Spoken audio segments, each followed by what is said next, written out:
Morning everybody, working on a Bmw 435i. Yeah, when you turn the car on, you got this loud, like howling, rotating, whistling sound of some sort from the steering, and there's no power steering whatsoever. We found that my customer was into a small little fender bender and actually broke the electronic steering rack. What came unmounted. It still activates, it still works, but it cannot find its centering position, I guess.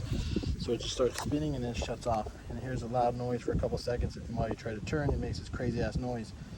Inside the rack and pinion, underneath the car, it uses a drive belt inside there. If you guys can see that, the belt is not damaged, just the mounting points where this piece goes broke off on this electronic unit.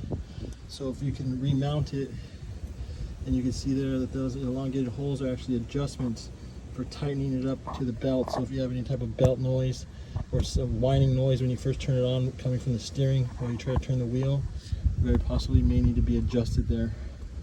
So once again, it's a 2014 435i, so I assume that this would apply to any BMW with electronic steering rack. Thanks.